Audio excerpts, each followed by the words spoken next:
This is high-speed chess. That's what you're watching. What's going on, my guys? Today we have another tier list video. We're going to be ranking eras of boxing.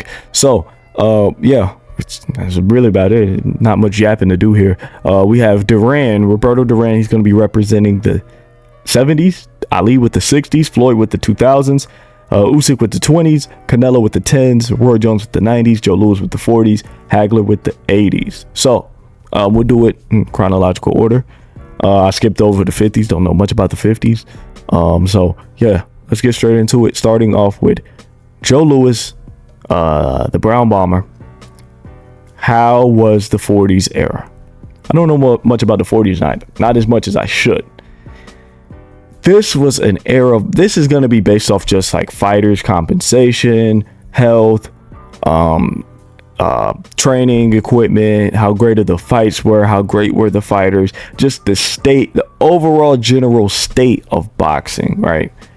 That's what this that's how we're gonna rank these tier lists or these eras. When you look at the 40s, you know, you got Ray Robinson, you got Walcott was in that era, you got Marciano came a bit towards the 50s, Henry Armstrong's in that area, you had Kid Chocolate, so you had some fighters. Jake LaMotta, you had some fighters. The compensation was really poor. There was still a lot of corruption from the mob. A lot of boxing wasn't regulated really well. Not a lot of memorable, great fighters that deserve a lot of recognition came from the 40s. Like I said, you have Ray Robinson, you have Joe Louis. That's going to be your biggest guys from that era. But at the end of the day, this was not a great time period for boxing.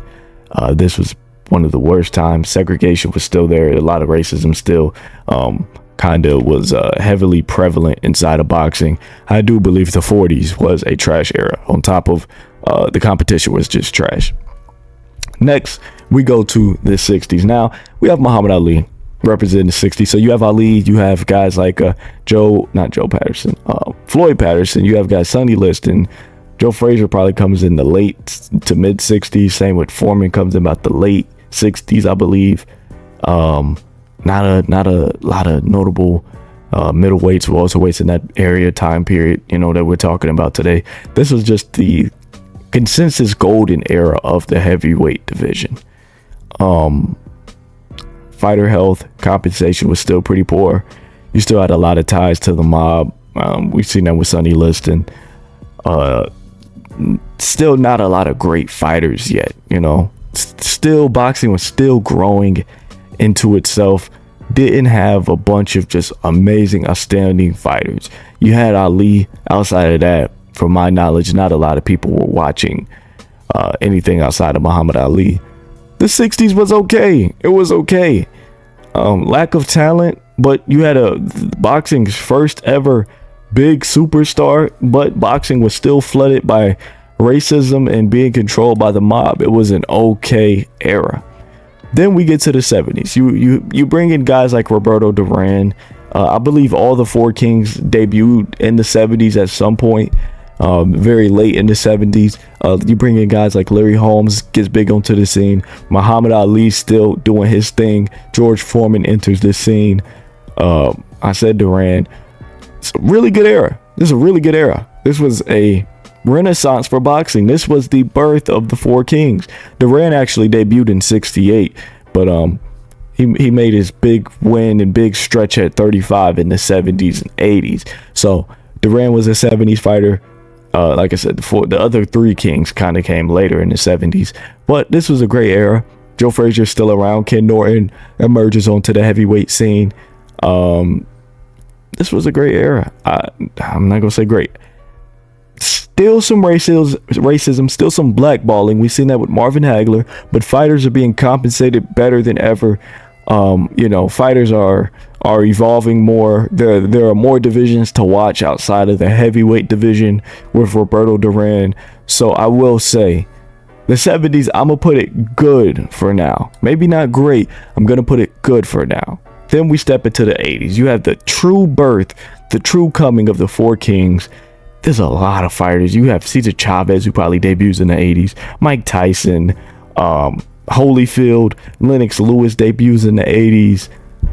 I don't think Klitschko does, but Bernard Hopkins does. Roy Jones Jr. does, I believe. I think Roy, maybe he doesn't. Maybe Tony does. A lot of these guys are maybe late 80, like 88, 89. I know Bernard Hopkins for a fact does.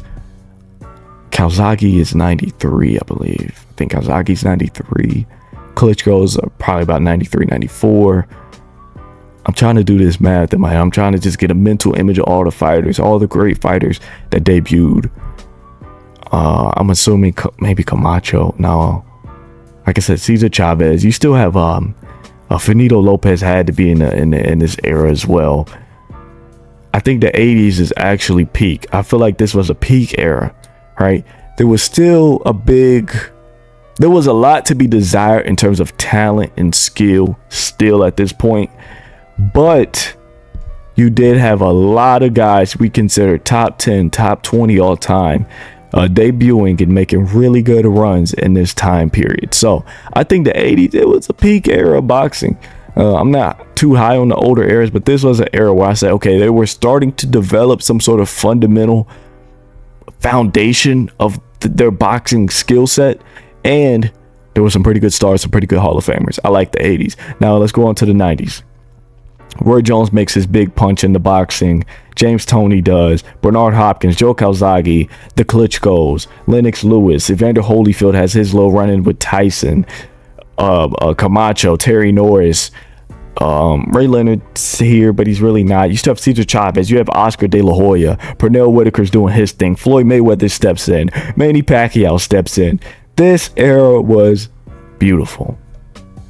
I think this is a peak era as well. Is it better than the 80s? I think so. Roy Jones is a really fun fighter to watch at that time. Mike Tyson does. See, Mike Tyson was peak in the 80s, man. I think Mike Tyson puts the 80s over the 90s. I think Mike Tyson does put the 80s over the 90s. But like I said, Roy Jones was fun to watch. Lennox Lewis was doing his thing. Pernell Whitaker was doing his thing. But you had De La Hoya, Floyd, and Manny. 90s might be over. I'm gonna go 90s over the 80s. Like De La Hoya, Floyd, Manny, that's insane. Then we get to the 2000s, right? The heavyweight division takes a pretty big step back. You have Shannon Briggs. You have both Klitschko's doing their thing. Eventually, you have Chris Bird who steps in. You have Samuel Peter. So the heavyweight division wasn't amazing. It definitely took a step back to some degree.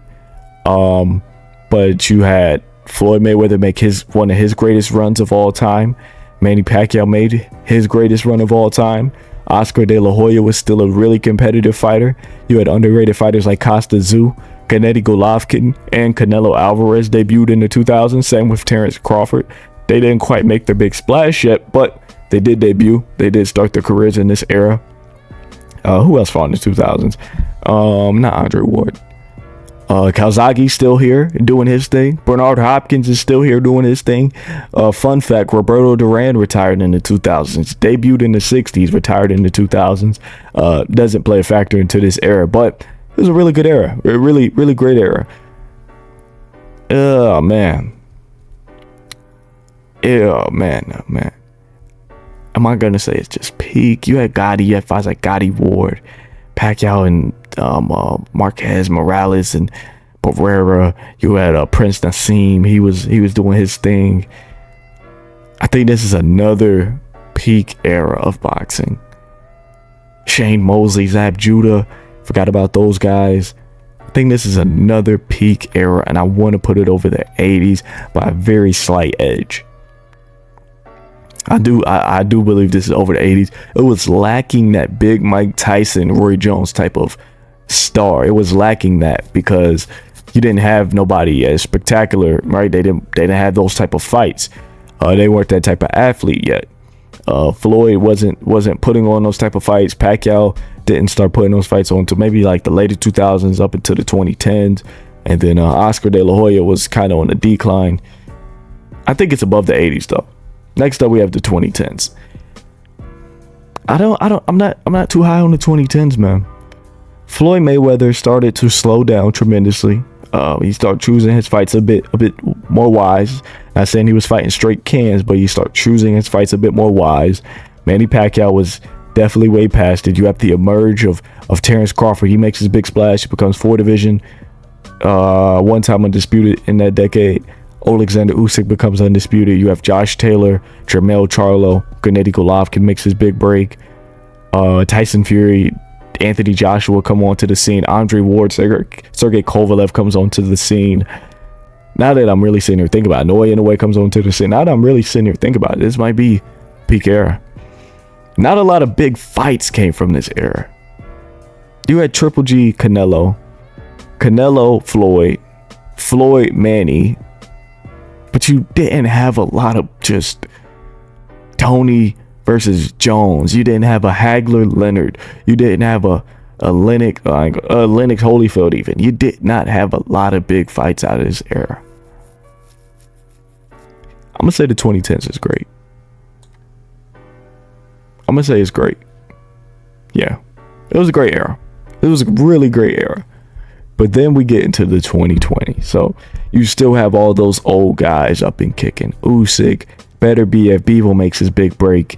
Canelo, Naoya, Crawford, Bam comes on. Benavidez, Haney, Shakur, oh my. The 2020s has been nothing short of spectacular. Amazing. As a matter of fact, there must be a new tier added for such an era of boxing. The GOAT. The 2020s has single-handedly been my favorite era of boxing. There is a lot of compensation for our fighters, whether that's physically, mentally, or financially. The fighters are being compensated well. You have a very, or I'll say there is a lack of racism in boxing now. Boxing is more diverse and global than it's ever been. We have fighters from Kazakhstan, Kyrgyzstan, Russia, Uzbekistan, Japan, right? We still have our Mexican guys. We have fighters from Argentina, which they've always kind of been here, but it's more diverse than ever. It's less racist than ever. The fighters are making more than ever, but the fights are being made. You're having big fights. Bivol Beterbiev 1 and 2, Usyk Fury 1 and 2, Usyk AJ 1 and 2, Canelo Bivol. You got guys actually going undisputed, chasing the biggest fights to make because the compensation is there, the health is there, the training equipment is there, the preparation. This is everything boxing is supposed to be. We're in the 4-belt era, but like I said, more guys are unifying and going undisputed than ever. This is the greatest era in boxing history.